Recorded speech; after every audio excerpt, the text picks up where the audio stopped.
Well, media day means getting your picture taken, getting a little video. You know, all the stuff you see on a scoreboard or maybe you see on your television when you see those animations. Well, this is where it all happens. They didn't just all of a sudden pick it up prior to the game. They get the guys to do it well ahead of time. I don't imagine they did that in Washington. Did they, all this stuff? Not to this extent, no. Yeah. No, it is unbelievable. Well, some guys come in over the last few years and they're like, kidding me? Yeah, like, what's going on here? Yeah. Like, yeah, it's a good process here. And I got to tell you, this is a scaled down version because usually they got the rink here, they've got the Marlies rink, they got the rink number 1 over there, the Olympic size sheet, they got everything going on at once. But because the season started already, I think they put a fair bit of that out of the way. Season starts. We talked to more than a few guys now that have said that, training camp started, but we've been at it a while here, and I know you packed up the dog and you came into Toronto and joined in all the scrimmages, all the training that goes on. How much work does it take to get up to speed and make sure that you're not here training to get it into training camp? You've actually hit it at 100 miles an hour. That's the thing with training camp now. You got to prove that you come in ready. You got no time to adjust. But with that said, you cannot replicate the intensity of having coaching staff all over you and guys really at game speed. So it's always an adjustment the first couple of days. It's been a good, strong camp here, fast. The games are ramping up. And I think you'll just see our group get better every day. Now, Connor, you came here, at the trade deadline last year, and, you performed, I thought, very well with the Toronto Maple Leafs, and then you go down for the American League playoffs. You led the team in scoring. What was that experience like? League. Yeah, you're right. It ended up you were the top scorer. Thanks, at the end of it. And, it was unfortunate you lost against your former club, the Hershey Bears, but at the end of it, that experience, how does that help you, catapult into this training camp right now? Well, with my time with the Leafs, it's more about showing you can play in the league and show you can, play that style of hockey. You're trying to learn as much as possible. Then you head down, to the American League where I had, a lot more experience, a lot, more comfortability with the players I was playing against, and you could kind of, my goal was to try and show, my teammates as well as the, staff management kind of how you can do in the big games. With the Leafs, we were playing in a playoff game, so right. that Marlies run was very important. The familiarity, when you talk about comfort, or there's a familiarity when you know the competition at the American Hockey League level and what you can do against it.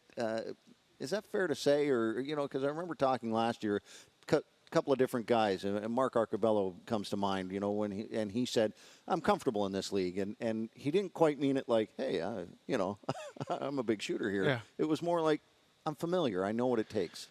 You've just got more reps as to knowing what works and what doesn't, and against who, and who you can try and beat, and, who maybe you don't test, those kind of things. I know personally I was much more familiar with how certain teams played. Like we played Albany in the playoffs. I knew how they played. You kind of knew exactly what to expect. When you're in the NHL, you're kind of trying to learn on the fly. In those first couple games, you're looking at the stat sheet, the things the coaching staff puts up. And a lot of the players you're familiar with, but, some of them you're just not quite familiar with. You didn't realize that guy was that fast, or he's that willing to shoot, or he's that much of a passer. You see the tendencies the more you play against guys. Now, Connor, also, your time in the American Hockey League, more of an offensive defenseman.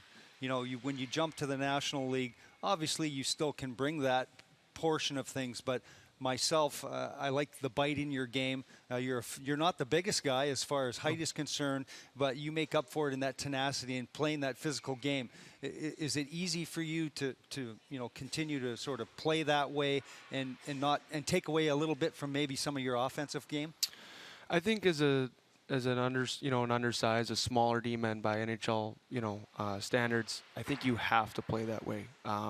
I think people are much more willing to kind of point at a smaller guy if he shies away from contact and call him soft right away or not willing to compete, versus a bigger guy who might have shied away from the exact same hit, avoided the same contact.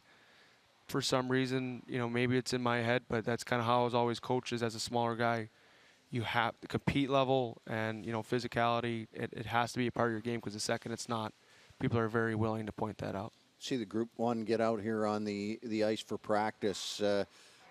How many times have you, throughout this training camp and working with some of these guys, said to yourself, wow, that move, that little thing that he just did there amongst some of this group, because this group seems to have elevated the skill level of the entire group as well. And how many times have you said to yourself, either watching a game or being in a game, wow, that was kind of a neat play? A lot. I watched a lot of the game last night. The talent level, it's high. Yeah. A lot of these guys, they're good with the puck, and really, coaches, do their best to try and teach and all those sorts of things. But, in my own game, some of the best things I've learned are things I watched on my own that I picked up from a guy. Wow, I really like the angle he took there to set that move up, or I could really see where.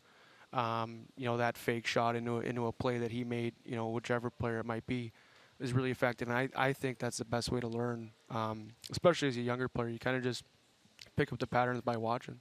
Now, when you look at the group also, and you're just 22 years of age, and you're coming in trying to establish yourself, but think of, or I guess when you look at a guy like Marner, now Austin Matthews coming in, and Nylander, and the skill level just continues to ramp up. It's got to be a lot of fun to be out there on a daily basis, and even just competing against these guys in practice. Yeah, absolutely, and it makes you want to be better as a player. You see the things that guys do, and you just want to get better. You watch a guy, like Mitch Marner in open ice, and Matthews make the plays that he does, and Nylander with his vision, and you want to make plays. It kind of takes the timidness out of your game, because you're seeing other guys do it. Yeah. Successfully, obviously, without being stupidly risky. But you see guys make plays, and you want to be a part of it. You just want to be like a pinball flipper out there, just going off the glass every time. You want to make plays.